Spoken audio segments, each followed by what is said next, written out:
வணக்கம் நேயர்களே, ரோபோலிக்ஸ் நிகழ்ச்சிக்கு உங்களை வரவேற்பது விக்ரம் ரவிசங்கர் மற்றும் தகவல்களின் நாயகன் ரோபோ.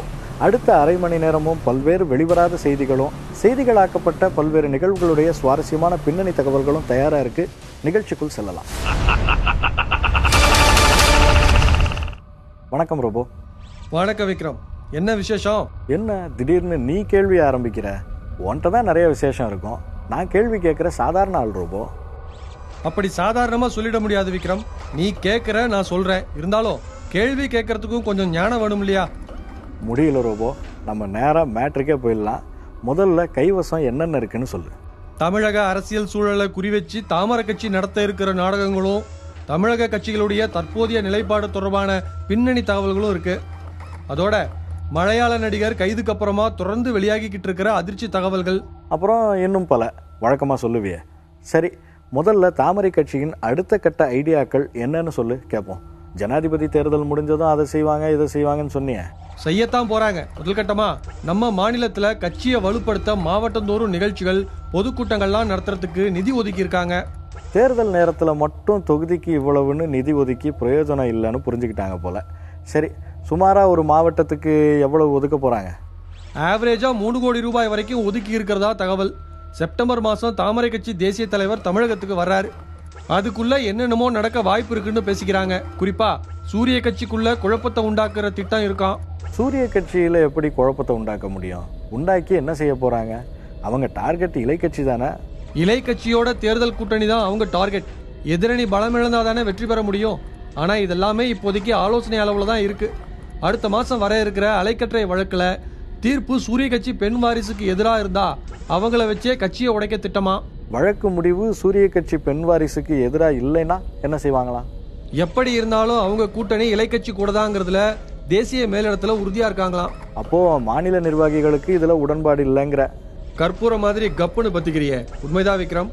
தேசிய தலைமையுடைய இந்த முடிவுக்கு மாநில நிர்வாகிகள் எதிர்ப்பு தெரிவிச்சுட்டு தான் இருக்காங்க. இலை கட்சியினுடைய தற்போதைய நிலைப்படி அவங்க கூட்டணி நமக்கு செட் ஆகாதுன்னு சொல்லி போராடி பாக்குறாங்க. ஆனாலும் மேலிடம் அதை கேட்கறதா இல்ல. ஓ, அதனாலதான் உலக நடிகர் விவகாரத்துல மாநில தாமரை கட்சி நிலைப்பாடு அப்படி இருந்துச்சோ? அந்த விவகாரத்துல தேசிய தலைமை கிட்ட இருந்து செம்ம டோஸ் வாங்கினாங்க. அந்த நடிகர் இலை கட்சி ஆட்சியை விமர்சிச்சா உங்களுக்கு என்ன, நீங்க ஏன் ரியாக்ட் பண்றீங்கன்னு கேட்டாங்களாம். அதனாலதான் அவங்க சைலண்ட் ஆயிட்டாங்க. அப்போ பெரிய குளத்தார் நிலைமை என்ன? அவ்வளவுதானா? நீ அடுத்து அங்கதான் வருவன்னு எனக்கு தெரியும் விக்ரம். நடக்கிறதெல்லாம் அவருக்கு விளங்காமலா இருக்கும். தன்னுடைய அணிக்கு மாவட்டந்தோறும் நிர்வாகிகள் பட்டியலை தயார் செஞ்சுட்டாரு. கூடிய சீக்கிரமே அறிவிப்பு வெளியாகிடும். அப்ப இரு அணிகளும் இணையறதுக்கு வாய்ப்பே இல்லையா ரோபோ? வாய்ப்பு இல்லைன்னு யார் சொன்னது? அணிகள் இணையறது இணையாததெல்லாம் விஷயமே இல்லை. தன்னுடைய அணி ஸ்ட்ரென்த்தை காட்டியாக வேண்டிய கட்டாயத்துல இப்போ பெரிய குளத்தார் இருக்காரு. இணையும் போது பார்கெனிங் கெப்பாசிட்டியை நிரூபிக்கிறதுக்காக கூட இருக்கலாம். இவ்வளவு ஏன், உள்ளாட்சி தேர்தல் வர்றப்போ யார் யாரை எங்கெங்க நிறுத்தலாம்னு வேட்பாளர்கள் தேர்வு கூட நடந்துட்டு இருக்கிறதா தகவல் வருது. இதெல்லாம் ஓகே தான். ஆனா அந்த கிணறு மேட்டர்ல பேரு கொஞ்சம் டேமேஜ் ஆன மாதிரி தெரியுது. இந்த விஷயத்தை அவருடைய அணி நிர்வாகிகளே அவர்கிட்ட எடுத்து சொல்லிட்டாங்க. ஆனாலும் இப்போதைக்கு அந்த கிணறு தன் பேர்லயோ மனைவி பேர்லயோ இருந்தாதானே பிரச்சனைன்னு பினாமி ஒருத்தர் பேருக்கு மாத்திட்டாரு. சொத்தை மாத்தி எழுதிட்டா பிரச்சனை முடிஞ்சிருமா? அவர் தான் பெரிய குளத்தாருடைய பினாமின்னு விவரம் தெரிஞ்சவங்களுக்கு எல்லாம் தெரியுமே. கரெக்ட் தான் விக்ரம். ஆனா நாம டைவர்ட் ஆகி வேற எங்கேயோ போய்கிட்டு இருக்கோம்னு நினைக்கிறேன். ஆமா இல்ல? சரி, பெரிய குளத்தாரை நம்பி சிலர் ஆதரவு தெரிவிச்சாங்களே, அவங்க நிலைமை? நேரடியா கேள்வி விக்ரம். சைக்கிள் கட்சிக்காரரை பத்தி தானே கேட்கிற? புரியுதுல்ல, அப்புறம் எதுக்கு நேரடியா கேட்கணும்? சொல்லு, அவர் நிலைமை என்ன? என்ன செய்யறது ஏது செய்யறதுன்னு தெரியாம இருக்காரு. மறுபடியும் கை கட்சி பக்கம் போறது கொஞ்சம் கஷ்டம். போனாலும் பிரயோஜனம் இருக்குமான்னு தெரியல. பெரிய குளத்தாரை நம்பி போனதால இலை கட்சி பக்கமும் போக முடியாது. கை கட்சி கூட்டணியில இருக்கிறதால சூரிய கட்சி பக்கமும் போக முடியாது. புரியுது. நாம ஏன் வெந்த புல்லுல வேலை பாய்ச்சணும்? அடுத்த மேட்டருக்கு வா. சிறையில் இருக்கிற இலை கட்சி தலைமை பெங்களூருல ஏதோ ஒரு வீட்டுக்கு போயிட்டு வந்ததா சொல்றாங்களே. அப்படின்னு அந்த பெண் அதிகாரி சொல்லிக்கிட்டு இருக்காங்க. இலை தலைமை குடும்பத்துக்கு சொந்தமான தொலைக்காட்சி நிறுவனத்தை பாத்துக்கிற அவங்க உறவினருக்கு பெங்களூருல ஒரு அபார்ட்மெண்ட் இருக்கு. அந்த பெண் அதிகாரி சொல்ற வீடு அதுதான். ஆனா விசாரணை நடந்துகிட்டு இருக்கு. அது முடிஞ்சாதான் அவங்க அந்த வீட்டுக்கு போனாங்களா இல்லையான்னு சொல்ல முடியும். ரைட், விடு. அடுத்த மேட்டருக்கு போலாம். நீட் தேர்வை எதிர்த்து சூரிய கட்சி தலைமையில போராட்டம் நடந்துச்சுல்ல? மாநிலம் முழுக்க மனித சங்கிலி போராட்டம் நடந்துச்சு 2-3 நாளைக்கு முன்னாடி, அதானே? அதேதான் விக்ரம். அந்த போராட்டம் தொடங்கினதும் காலையிலேயே செயல் தலைவரை கைது செஞ்சிட்டாங்க. மாலையில தலைநகரத்துல கூட்டம் கொஞ்சம் கம்மியாயிடுச்சான். இல்லையே, நல்லா கூட்டமா இருந்த மாதிரி தானே இருந்துச்சு. இல்ல விக்ரம், சாயங்காலம் தலைநகரத்துல வழக்கமான கூட்டத்துல முக்கால்வாசி தான் இருந்துச்சான். சிலர் காலையிலேயே செயல் தலைவர் கைது செய்யப்பட்டது தான் காரணம்னு சொல்றாங்க. இன்னும் சிலர் என்ன சொல்றாங்க? அதான மேட்ரு. கட்சிக்குள்ள நீ பெரிய ஆளா நான் பெரிய ஆளாங்கிறதுல பூசல் நிலவறது தான் காரணம்னு இன்னும் சிலர் பேசிக்கிறாங்க. இந்த மேட்ரு செயல் தலைவர் காதுக்கு எட்டி இருக்குமே, அவர் என்ன சொன்னாரு? நம்ம கிட்ட என்ன சொல்ல போறாரு? ஏன் கூட்டம் குறைஞ்சது, நீங்க யாரும் சரியா வேலை பார்க்கறது இல்ல, நானே எல்லாத்தையும் செய்யணுமான்னு நிர்வாகிகள் எல்லோரையும் வாங்குன்னு வாங்குறாராம். எப்படியோ பெரும்பாலான கட்சிகளை கவர் பண்ணிட்டேன்னு நினைக்கிறேன். சொல்லு ரோபோ, இந்த செக்மெண்ட்டை எதுல இருந்து ஆரம்பிக்க போற? இப்போதைக்கு சில அமைச்சர்களுடைய பிஎஸ்ஓக்கள் காட்டுல தான் மழை அதிகமா பெய்யுது. பிஎஸ்ஓனா பர்சனல் செக்யூரிட்டி ஆஃபீஸர்ஸ் தானே? அவங்க காட்டுல என்ன மழை? ஒப்பந்ததாரர்கள் நிறைய பேர் இப்போ அமைச்சர்களுடைய செக்யூரிட்டி ஆபீசர்களை காக்கா பிடிக்கிற வேலையில இறங்கியிருக்காங்களாம். அவங்க மனசு வச்சாதான் சில டெண்டர்கள் இவங்களுக்கு கிடைக்குமா. ஓ, கூடவே இருக்கிறதால ஐயா நம்ம ஆளுதான் ஐயா பார்த்து பண்ணி விடுங்கன்னு சொன்னா கேட்டுக்கிறாங்களோ? அட நீ வேற விக்ரம், அமைச்சரை பார்க்கணும்னாலே இவங்க நினைச்சாதான் முடியுமா. இதுல கவனிக்க வேண்டிய விஷயம் என்னன்னா, 3 ஆண்டுகளுக்கு ஒரு தடவை பணியிட மாற்றம் செய்யப்படணுங்கிற விதி இந்த மாதிரி பாதுகாப்பு அதிகாரிகளுக்கு பொருந்தாது போல. பலரும் பல அமைச்சர்கள் கூடவே செட்டில் ஆயிட்டாங்கன்னா பாத்துக்கோ. ஏன் ரோபோ, நீ டெண்டர் அது இதுன்னு சொன்னதும் ஞாபகத்துக்கு வருது. ராயப்பேட்டால என்ன கலாட்டா? நுகர்பொருள் வாணிப கழக அலுவலகம் அங்கதான் இருக்கு. வருஷம் ரேஷன் கடைகள்ல இருந்து வர்ற கோணி பைகளை அங்கதான் ஏலம் விடுவாங்க. கோணி பைகளே ஒவ்வொரு வருஷமும் 1 கோடி ரூபாய் வரைக்கும் ஏலம் போகுமாமே, அதெல்லாம் தெரியும். இந்த முறை ஏலம் நடந்தப்போ என்னாச்சு? காலையில 10 மணில இருந்து மதியம் 2 மணிக்குள்ள ஏலம் எடுக்க நினைக்கிறவங்க அதுக்கான படிவங்களை பூர்த்தி செஞ்சு டப்பால போட்டுறணும். வழக்கம் போல ஒரு 4-5 நிறுவனம் சார்பா படிவங்கள் போட்டாச்சு. அதுக்கப்புறமா வந்த பெரிய மனுஷன் ஒருத்தர் தான் அவ்வளோ கலாட்டா பண்ணியிருக்காரு. அதைத்தான் என்னன்னு கேட்குறேன். அந்த டப்பால இருந்த படிவங்கள் எல்லாத்தையும் எடுத்து கிழிச்சு போட்டுட்டு யாரும் ஏலம் எடுக்கக்கூடாது, நான் தான் எடுப்பேன்னு சொல்லியிருக்காரு. இதையெல்லாம் அங்க இருந்த ஊழியர்கள் செல்போன்ல படம் பிடிக்க அந்த பெரிய மனுஷனோட ஆட்கள்லாம் அந்த செல்போன்களை பிடுங்க மேட்ரு காவல் நிலையம் வரைக்கும் போயிடுச்சு. அது சரி, யார் அந்த பெரிய மனுஷன்? அவருக்கு பேரு கிடையாதா? அங்க ஊழியர்கள் ஏன் அதை எதிர்க்கணும்?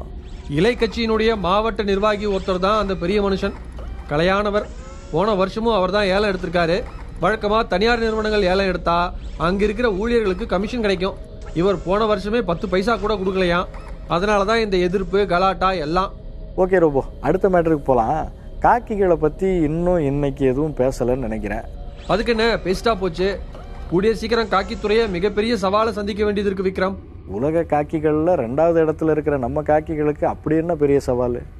தமிழக காக்கித்துறையில ஏற்கனவே ஆட்கள் பற்றாக்குறை இருக்கு.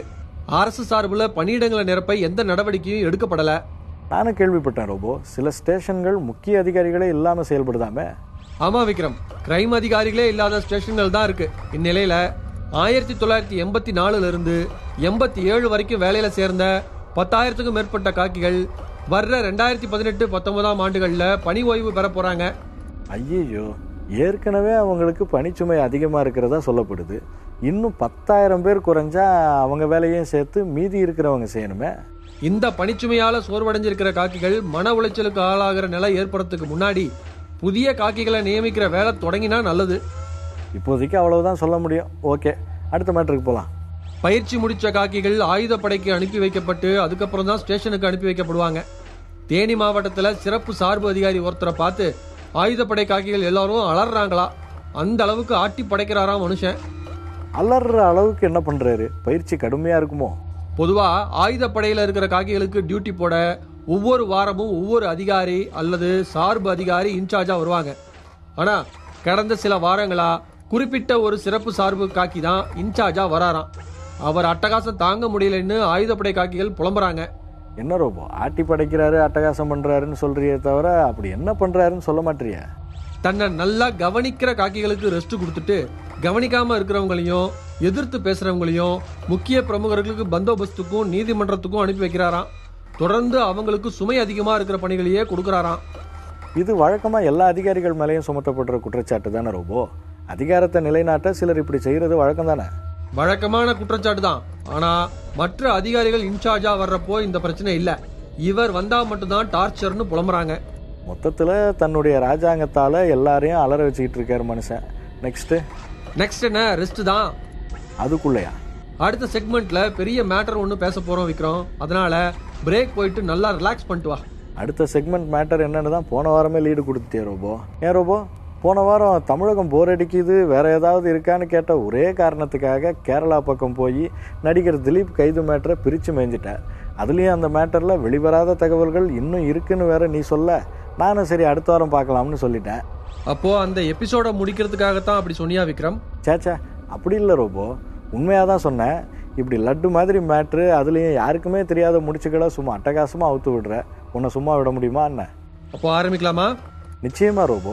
நடிகை கடத்தல் வழக்கில் போலீஸ் பின்னின வலைக்குள்ள மொபைல் ஃபோன் மூலமாக நடிகர் சிக்கினதை சின்னாபின்னமாக்கினேன். தப்பு, நடிகர் சிக்கி சின்னாபின்னமானதை நான் சொன்னேன், அவ்வளோதான். ஓ, ஒரு வார்த்தையை மாற்றி போட்டால் போச்சு. சரி, நடிகர் திலீப் அந்த நடிகையை பாலியல் வன்கொடுமைக்கு ஆளாக்கி அதை வீடியோவும் எடுத்த வழக்கில் அவரோட இரண்டாவது மனைவி காவ்யா மாதவனுக்கும் தொடர்பு இருக்கிறதா போன வாரம் சொல்லி முடித்தேன். காவ்யா மாதவனை பற்றி பேச ஆரம்பிக்கும் போதே, நேயர்களே உங்கள் கருத்துக்களை அனுப்ப வேண்டிய மின்னஞ்சல் முகவரின்னு நான் நிகழ்ச்சியை முடித்தப்போ உன் ரசிகர்கள் செம்ம கடுப்பாக இருப்பாங்களே. ஆமாம் விக்ரம், கதையை கேட்டுட்டு இருந்த என் ரசிகர்களை நீ ஏமாத்திட்ட. அதுக்கு என்ன இப்போ சொல்லு. பாலியல் வன்கொடுமை வழக்கில் நடிகை காவ்யா மாதவன் ரோல் என்னன்னு தெரிஞ்சுக்க எல்லாரும் தயார். ஓகே, ஆரம்பிக்கலாம். காவ்யா மாதவன் நேரடியாக போனால் பழையபடி குழப்பம்தான் மிஞ்சோம். அதனால கதையா சொல்லவா? நீ சாதாரண மேட்டரையே கோர்வையாக கதை மாதிரி தான் சொல்லுவேன். நேரமும் முக்கியம் ரோபோ. எனக்கு தெரியும் விக்ரம், அதனால எவ்வளவு சுருக்க முடியுமோ சுருக்கி ஷார்ப்பாக முடிச்சிடுறேன். ஓகேவா? Double okay robo. மஞ்சு வாரியார்னு ஒரு நடிகை. ஆரம்பத்திலேயே குறுக்கிடுறதுக்கு மன்னிக்கணும். மஞ்சு வாரியர்னு ஒரு கேரள நடிகை அப்படின்னு சொன்னால் நல்லா இருக்குமே. அதான் இல்லை, கேரள நடிகையாக இருந்தாலும் அவங்க பிறந்தது தமிழ்நாட்டில், கன்னியாகுமரி மாவட்டம் நாகர்கோயிலில் தான். +2 வரைக்கும் அங்கே தான் படித்தாங்க. அப்போது அங்கே இருக்கிற ஒரு டான்ஸ் ஸ்கூலில் நடனம் கற்றுக்கிட்டாங்க. தனியார் நிறுவனத்தில் சார்ட்டர்ட் அக்கௌண்டான அவங்க அப்பா கேரளாவுக்கு டிரான்ஸ்ஃபர் ஆகிறாரு. அங்கே காலேஜ் முடித்து சினிமா பிரவேசம். ஓகே, அப்போது தமிழ் செம்மையாக பேசுவாங்க. அப்புறம் அப்போதைக்கு அவங்க தான் நம்பர் 1 நடிகை. நடனமும் கூட இருக்கிறதுனால படங்கள் செம்ம ஹிட். அப்போதான் நடிகர் திலீப் என்ட்ரி. பல படங்கள் அவர் கூட. காதல் மலருது 1998 திலீப்பை திருமணம் செஞ்சுக்கிறாங்க. காதல் ஜோடிகள் கல்யாணத்தில் கலந்ததும் மஞ்சு வாரியாரை நடிக்க வேண்டாம்னுட்டாரு திலீப். அது வழக்கமான சினிமா ஸ்டைல் தானே, நடிக்க வேண்டாம்னுட்டாரு, அவங்களும் நடிக்கலை. அடுத்து மஞ்சு வாரியாரை கல்யாணம் பண்ண மறு வருஷமே சந்திரன் உதிக்கின்ற திகழ்ன்ற படத்துல நடிகர் திலீப்புக்கு ஜோடியா காவ்யா மாதவன் என்ட்ரி. படமும் சக்சஸ். கேரளா சினி ஃபீல்டில் அந்த ஜோடியும் சக்சஸ். 18 படங்கள்ல இணைகிறாங்க. அவங்களுக்குள்ள நட்பு அதிகமாகுது. திலீப் மனைவி மஞ்சு வாரியாருக்கும் தோழி ஆகுறாங்க. 2009 துபாய் மாப்பிள்ளையோட காவ்யா மாதவனுக்கு கல்யாணம். அடுத்த 6 மாசத்துல தான் காவ்யா மாதவன் திரும்பவும் கேரளாவுக்கே வந்துட்டாங்களே. திலீப்போட மிரட்டல் தாங்காம தான் துபாய் மாப்பிள்ளை காவ்யாவை விட்டுட்டு போயிட்டதா பேசிக்கிறாங்க. இது வேறையா? சரி, அதுக்கப்புறம் காவ்யா திலீப் நட்பு தொடருது, அப்படித்தானே? நட்புன்னா நெருங்கிய நட்பு விக்ரம். மஞ்சு வாரியார் வீட்டில் இருக்க இவங்க கலை நிகழ்ச்சிகளுக்காக வெளிநாடு போக அவங்க அங்கே தங்கறது எல்லாம் மஞ்சு வாரியாருக்கு தெரிய வருது. மஞ்சு வாரியர் தான் வீட்டில் இருக்காங்களே, வெளிநாட்டு கதை அவங்களுக்கு எப்படி? சரியா கேட்ட விக்ரம். இந்த சீன்ல தான் பாலியல் வன்கொடுமைக்கு ஆளான நடிகை என்ட்ரி ஆகுறாங்க. அடேங்கப்பா, திலீப் பெரிய தில்லாலங்கடியா இருப்பார் போல. அப்படியெல்லாம் யோசிக்க கூடாது விக்ரம், சொல்றத மட்டும் கேளு. சரி சொல்லு. அப்படி வெளிநாட்டு விழா ஒண்ணுக்கு இப்போ வன்கொடுமைக்கு ஆளான நடிகையும் காவ்யா மாதவன் திலீப் 3 பேரும் போறாங்க. அங்க காவ்யா மாதவனோட திலீப் நெருக்கமா ஒரே அறையில தங்கினது பத்தி அந்த நடிகை மஞ்சு வாரியார்கிட்ட போட்டு கொடுக்குறாங்க. ஒரே அறையில தங்கினது பத்தி போட்டு கொடுத்திருந்தா மேட்ரு பத்தி எரிஞ்சிருக்குமே. பின்ன சாதாரணமா போட்டு கொடுத்திருந்தா கூட பரவாயில்ல, வீடியோ ஆதாரத்தோட இல்ல போட்டு கொடுத்தாங்க. இவங்களுக்கு ஏன் இந்த வேலை? எதுக்கு இப்படி போட்டு கொடுக்கணும்? அந்த நடிகையும் மஞ்சு வாரியாரும் தோழிகள் விக்ரம். நெருக்கமான தோழிகள்னே சொல்லலாம். ஒரு தோழிக்கு இன்னொரு தொழிலாளையே இப்படி ஒரு குடும்பம் நடக்கிறத அக்கறையா எடுத்து சொல்லி தன் புருஷனை கண்டிச்சு வைக்கட்டும்னு நினைச்சிருக்கலாம். நினைச்சிருக்கலாம். அப்புறம் என்னாச்சு? என்ன ஆகும்? மஞ்சு வாரியார் திலீப் கிட்ட இருந்து டைவர்ஸ் கேட்கறாங்க. திலீப்புக்கு ஷாக். எதுக்கு ஷாக் ஆகணும்? மனைவி இருக்கும்போது வேற நடிகையோட வேணும்னே தானே தொடர்பு வச்சுக்கிட்டாரு திலீப். உண்மைதான். ஆனா மஞ்சு வாரியார் மனைவியா இருக்கணும், காவ்யா மாதவன் துணைவியா இருக்கணும்னு நினைச்சிருக்கலாம் இல்லையா? வேற வழி இல்லாம திலீப்பும் மஞ்சு வாரியாரும் சட்டப்படி 2015 பிரியிறாங்க. இதுக்கு முதல் காரணம் தன்னை பத்தி சொன்ன நடிகை தான் கோபம் திலீப்புக்கு. ஓ, கதை அப்படி போகுதா? ஆமா. அப்புறம் மஞ்சு வாரியாரோட வாழ்க்கை நடத்தின காலங்களில் திலீப்போட ரியல் எஸ்டேட் பிசினஸ் சக்கப்போடு போடுது. கேரளாவில் கோடியா பணம் கொட்டுது. அதையெல்லாம் பினாமி பேர்ல வாங்குறதுக்கு ஆளை செலக்ட் பண்றாரு திலீப். அந்த வகையில திலீப்போட சொத்துக்கள் பல இப்போ வன்கொடுமைக்கு ஆளான நடிகை பேர்ல வாங்குறாங்க. மஞ்சு வாரியாரோட ஒப்புதல் படிதான். ஆனா மஞ்சு வாரியாரும் திலீப்பும் பிரிஞ்ச பிறகு தன் பேர்ல வாங்கின சொத்துக்கள் திரும்ப கொடுக்க மறுக்கிறாங்க அந்த நடிகை. கதை ட்ராக் மாறுது. கொடுக்கவே மாட்டேன்னு சொல்லல, மஞ்சு வாரியாருக்கு தான் கொடுப்பேன்னு அடம் பிடிச்சிருக்காங்க. ஓ, மஞ்சு வாரியருக்கு நல்ல தோழின்றதுனால ஒரு நன்றி கடன் இல்லையா? ஆமா, இந்த காரணத்தினால அந்த நடிகை மேல திலீப்புக்கு இருக்கிற கோபம் இன்னும் அதிகமாகுது. இதுக்கிடையில திலீப்பும் காவ்யா மாதவனும் முறைப்படி திருமணம் செஞ்சுக்கிறாங்க. ஆமாம், காவ்யாவுக்கு துபாய் மாப்பிள்ளையும் இல்லை, திலீப்புக்கு மஞ்சு வாரியரும் இல்லை. 2 பேரும் ஒன்று சேர்ந்துட்டாங்க. காவ்யா மாதவனுக்கு முறைப்படி திலீப் கணவனானதும் தன் கணவன் சொத்துக்களை இன்னொருத்தி வச்சுக்கிட்டு ஆட்டம் போடுறான்னு காவ்யா மாதவனுக்கு அந்த நடிகை மேல கடுப்பு வருது. காவ்யா மாதவனோட அம்மா ஷியாமலான்னு பேரு. அவங்க தன் மகளை ஏற்றி விடுறாங்க. மருமகன் திலீப் கிட்டையும் எப்படியாவது நம்ம சொத்துக்களை திரும்ப வாங்கணும்னு சொல்றாங்க. இதுக்காக சதி திட்டம் தீட்டப்படுது. அந்த நடிகையை பாலியல் வன்கொடுமைக்கு ஆளாக்கி அதை வீடியோவாக எடுத்து வச்சு மிரட்டி சொத்துக்களை திரும்ப வாங்க நினச்சிருப்பாங்க. கரெக்டா? கரெக்ட் விக்ரம். ஏன்னா துபாய் விழாவில் காவ்யா மாதவனோட அறைக்கு திலீப் போனதை பக்கத்து அறையிலிருந்து அந்த நடிகை வீடியோ எடுத்து மஞ்சு வாரியாருக்கு அனுப்பினாங்க இல்லையா?